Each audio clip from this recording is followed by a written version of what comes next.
சத்தியம். பகவானை எப்படி பக்தி பண்ணணும் அப்படின்னு நம்ம மகான்கள் மகதிகள் அவ மூலமா தான் நமக்கு தெரியும். நம்ம பூர்வர்கள் நம்ம பூர்வாச்சாரியார்கள் அவெல்லாம் சொல்லிட்டு போயிருக்கா. அதுல தேசிகனோடது நிறைய தெரிஞ்சின்றது. அப்புறம்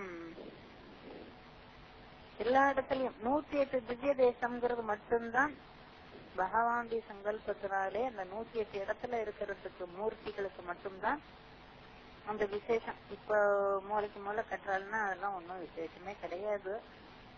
ஏன்னா கட்டுறவா என்ன, இந்த கல் எடுத்து வைக்கிற போது சிகரெட்டை பிடிச்சிட்டு பீடியை பிடிச்சிட்டு எத்தையோ ஒரு எண்ணங்கள் மனசுல இந்த சினிமா நடிகர்ல இருந்து எல்லாத்தையும் வச்சுட்டு கட்டுற போது அது என்ன ஒரு பிரமாதமா இருந்துரும். அங்க போனா போறவாளுக்கு என்ன கிடைச்சிடும்? தப்பான எண்ணங்கள் தான் கிடைக்கும். நல்லது கிடைக்கணும்னு கோவிலுக்கு போயிட்டு அங்க போய் தப்பத்தான் வாங்கிட்டு வருவாங்க. ராதே கிருஷ்ணா. இதெல்லாம் ஒரு வேடிக்கையா பார்த்துட்டு இருக்க வேண்டியது, அவ்வளவுதான். நம்ம அதுக்காக வருத்தப்படவோ இல்ல கோபப்படுவதுக்கோ ஒண்ணுமே இல்ல. அது ஒரு வேடிக்கை. ஏன்னா கலியில ரொம்ப கேவலமா தான் இருக்கும் கலி அப்படின்னு சொல்லப்பட்டிருக்கு. அதனால நமக்கு மனசுல ஒண்ணும் வேண்டாம். நமக்கு நாம ஜெபமாச்சு, நம்ம பகவானாச்சு, குருவாச்சு, அதோட நம்ம சந்தோஷமா இருந்துருக்க வேண்டியது. வேண்டாம் அதை போட்டு எதுக்கு கவலைப்படணும்? அந்த மாதிரி இந்த 108 திவ்ய தேசத்திலே திருவேஷா அப்படின்னு ஒரு இடம். திருவேஷா அப்படிங்கிறது காஞ்சிபுரத்து கிட்ட இருக்கு. அங்க இருக்கிற பெருமாளுக்கு பேரு சொன்ன வண்ணம் செய்த பெருமாள் அப்படின்னு பேரு. ஆழ்வார் அங்க தன்னுடைய சிஷ்யனோட அந்த ஊர்ல இருந்துட்டு பக்தி பண்ணிட்டு இருக்கான். முன்காலம் வேற மாதிரியா இருந்தது. காஞ்சிபுரம் அப்படிங்கிறது அங்க சுத்தி இருக்கிற ஊரெல்லாம் சேர்த்து அது ஒரு ராஜாவுக்கு கீழே இருந்தது. இப்பதான் இந்த மாதிரி ஆட்சி முறைகள் வந்திருக்கு. அப்ப அந்த காலத்துல அந்த மாதிரி ஆட்சி முறைகள் கிடையாது. ராஜா, மந்திரி, பிரதானிகள், சேன தலைவன், இப்பவும் அதேதான், பேர் வேற வேற வச்சுட்டு இருக்கா. அப்ப யானையும் சண்டை போட்டுது, குதிரையும் சண்டை போட்டுது, ஆளும் சண்டை போட்ட. அப்ப ஒரு தர்மத்துக்குள்ள அடங்கி இருந்தது. சண்டை கூட நான் சண்டை போட வரேன், ஆனா எத்தனை பேர் வரும்னு சொல்ல மாட்டா, அது இருக்காது.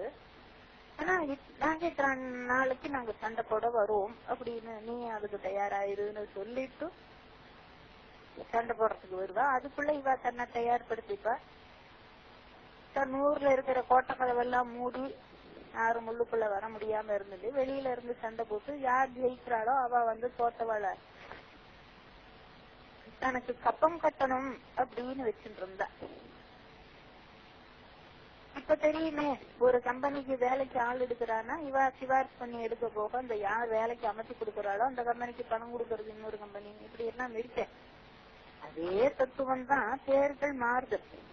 புதுசா இங்க இந்த யுகத்துல ஒருத்தரும் ஒண்ணும் செய்யல. புதுசுன்னு இவ சொல்லிக்கிறா, ஏமாறுறவா ஏமாந்து இருக்கா. அந்த பழசுதான், வார்த்தைகள் வேறு. அந்த மாதிரி அங்கேயும் ராஜா அரசாட்சி பண்ணிட்டு இருந்தான். ஆழ்வார் அவர் பாட்டுக்கு அவர் வேலைகளை பார்த்துட்டு இருப்பார். அவருக்கு ஒரு சிஷ்யன் கணிகண்ணன் அப்படின்னு. அந்த கணிகண்ணன் என்ன பண்ணுவான்னா, குருவுக்கு பண்ண வேண்டியது சிஷ்யாள் அப்படின்னு இருக்கிறவா காத்தால ஏழுண்டு வீடெல்லாம் பிரிச்சு சுத்தம் பண்ணி குரு ஏந்திரத்துக்கு கல்லு தேய்க்கிறதுக்கு வேண்டிய ஜலம் இத்தியாதிகள் எடுத்து வச்சுட்டு குளிக்கிறதுக்கு வேண்டியதெல்லாம் பண்ணி வஸ்திரங்கள் எடுத்து வச்சு அதுக்கப்புறம் உடனே ஹோமம் பண்றதுக்கு யாகம் யஜ்யம் பண்ணிட்டு இருந்தாலே அதுக்காக முதல் நாளே சமீட்செல்லாம் பொறிக்கிட்டு அதுக்கப்புறம் இவாளும் தன்னை சுத்தப்படுத்திக்கிண்டு சந்தியாந்தனம் இத்தியாதிகள் பண்ணிட்டு குரு எந்த நாளைக்கு என்ன பண்ணுவரோ அதை தெரிஞ்சுக்கிட்டு அப்படியே அவர்கிட்ட. ஏன்னா குருவை காட்டிலும் வசந்ததான ஒரு தெய்வம் உண்டானா உலகத்துல வேற எதுவுமே தெய்வம் கிடையாது. குருவை காட்டிலும் வசந்தது ஒண்ணும் கிடையாது. நான் சொல்றது சரியான குருவை பற்றி சொல்லுங்க. அப்படி அந்த குருவுக்காக ஒரு குரு அப்படின்னு சொல்லி காலில் ஒரு தரம் சேவிச்சாச்சு அப்படின்னா அவனுடைய பாவங்களை போக்கணும். அவனோ அவளோ யார் செய்கிறாளோ அவளுடைய பாவத்தை போக்கணும். இது குருவோட கடமை. அவளைத்தான் குருன்னு சொல்றது. அந்த மாதிரி அந்த குரு கலிகண்ணன் அப்படிங்கிற சிஷ்யனோட இருந்துட்டு இருக்கு. கணிகண்ணன் என்ன பண்ணுவான்னா குருவுக்கு அவளுக்கு குடும்பம் எல்லாம் அவ வச்சுக்கலையே, அதனால சலுகை எல்லாம் பண்ணிட்டு இருக்கிறதுக்கு இந்த குரு தான் சலுகை பண்ணுவான், இத்தியாதிகள் பண்ணுவான். ஆனா அதுக்காக முதல்ல சேகரம் பண்ணணுமே, பொருள் எல்லாம் சேகரம் பண்ணணுமே. அவ எதையும் தானம் வாங்கிக்க மாட்டான். அன்னைக்கு என்ன வேணும் அதுதான் அவளுக்கு. ஆனா அது பகவானுடைய கருணையினால தானா கிடைக்கும். அந்த மாதிரி கணிகண்ணன் என்ன பண்ணுவான் அப்படின்னா, யார் அன்னைக்கு பிக்ஷைக்கு வர சொல்லி இருக்காளோ அங்க போய் பிக்ஷை எடுத்துன்னு எல்லாம் பண்ணுவான். அந்த மாதிரி பண்ணிட்டு இருக்கான்.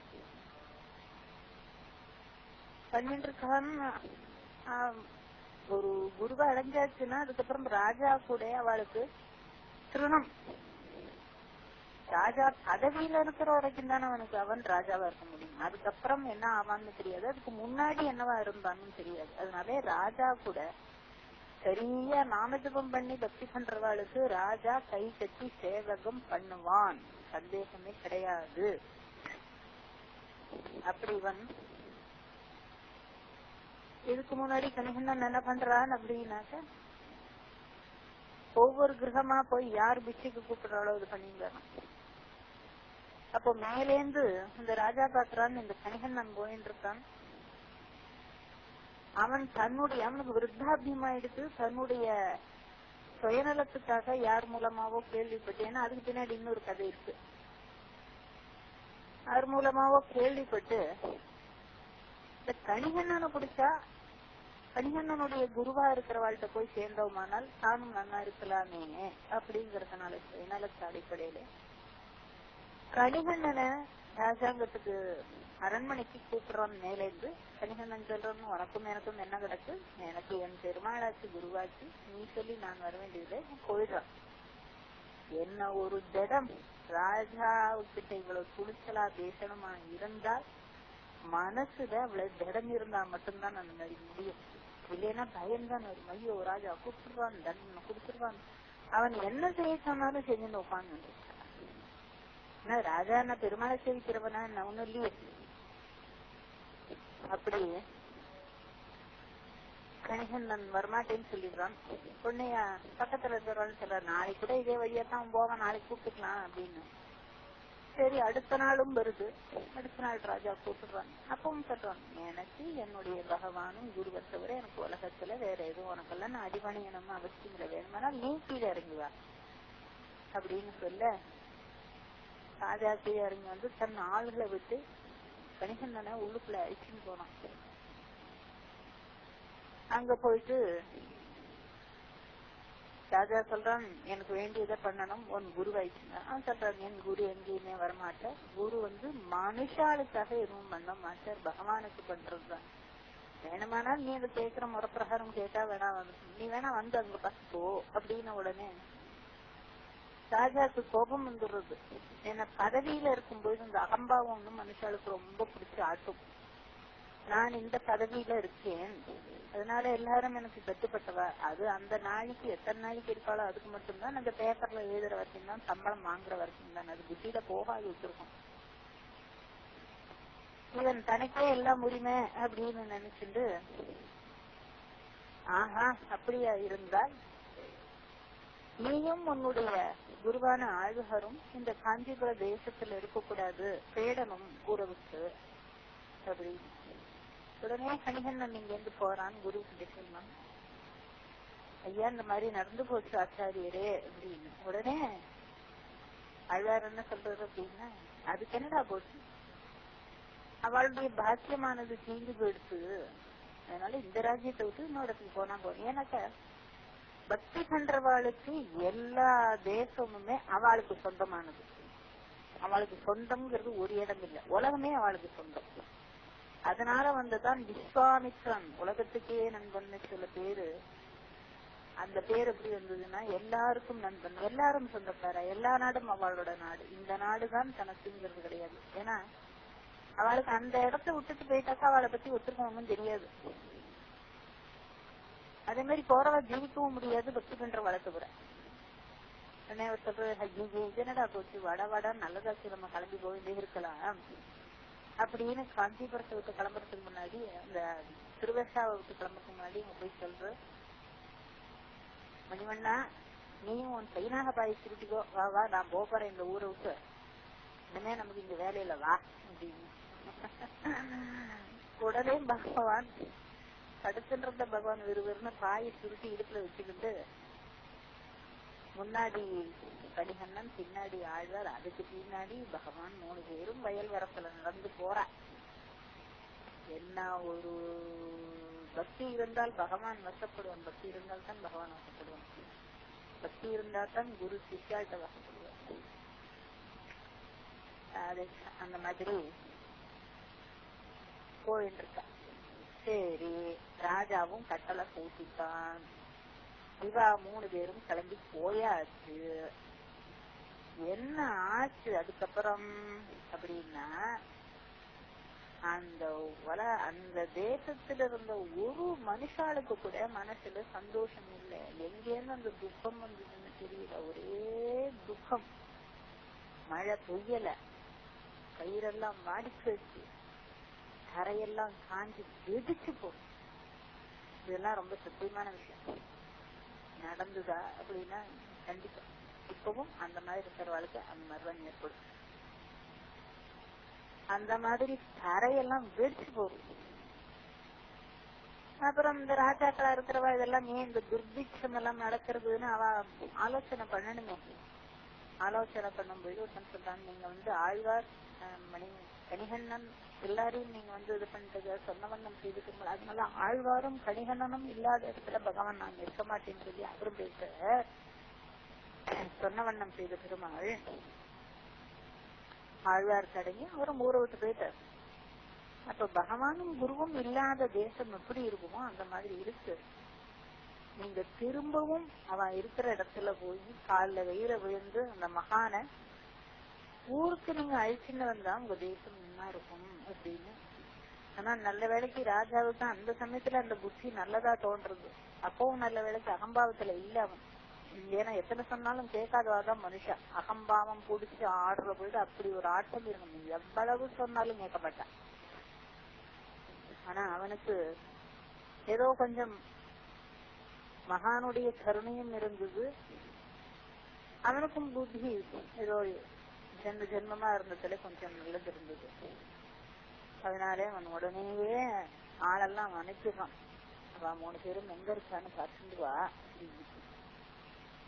சரி அப்படின்னு போய் பார்க்கிற போயிட்டு ஓரிரவு இருக்கைன்னு பேரு அந்த ஊர்ல இருக்கா. அங்க போய் காலில் கையில விழுந்து நீங்க திரும்பவும் திருவகாக்கு வரணும் அப்படிங்கிறது. இன்னொரு ஒரு விஷயம் என்ன அப்படின்னா, பக்தி சரியா இருந்தாக்க குரு அவளை திரும்ப ஏற்றுன்றார். ஆனா பக்தி சரியா இருக்கணும். திரும்பவும் இந்த அகம்பாவம் இருந்ததுன்னா குருவுக்கு அது அகம்பாவம் வாழ்க்கை இருக்குங்கிறது நல்லா தெரியும். அந்த அகம்பாவம் அழிஞ்சு பக்திங்கிறது சரியா வர வரைக்கும் விடமாட்டான். அந்த மாதிரி அவருக்கு தெரிஞ்சுடுறது. அந்த காஞ்சி அந்த ஆள்கள் மூலமா சிவிகையில வச்சு பல்லாக்கில வச்சு அழைச்சிட்டு வரா. அவன் அந்த ஊர் எல்லப்புள்ள வரும்போதே அத்தானா அது இருக்கும். அந்த சந்தோஷம் வந்துடுறது. மனசுல சந்தோஷம் வந்த உடனே தேகம் புஷ்டி ஆரோக்கியம் ஆயிடுறது. அதுக்கப்புறம் நல்லா மழை பெய்யுது, ஊரு நல்லா செழிப்பாயிடுது. பகவான்கிட்ட சொல்றான், நீ உன் பையனா பாய் சுட்டிட்டு திருப்பி வா அப்படின்னு பகவானும் வந்துடுறான். அதுக்கப்புறம் எல்லாருமா அந்த தேசத்துல ராஜா பக்தி பண்ண ஆரம்பிச்சுடுவான். அவனுக்கும் எல்லாம் கிடைக்கிறது. பக்தியினுடைய சிறப்பு என்னன்னா, சிறப்பீர முடிவு என்னன்னா, நாமஜபத்தினுடைய ஏற்றத்தினால எல்லாம் அவளுக்கு நல்லதே நடக்கும்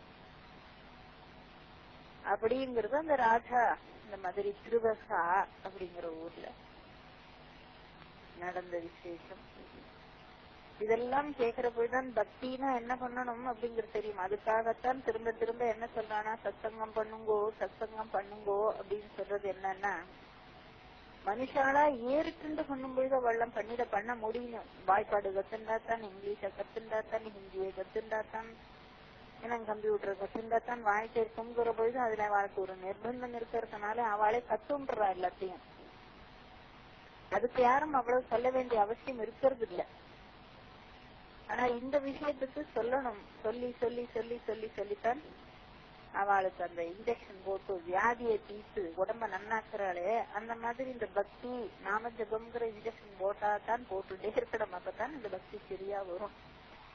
அந்த மாதிரி எல்லாரும் நிறைய நாம ஜபம் பண்ணுங்கோ. ராதே கிருஷ்ணா.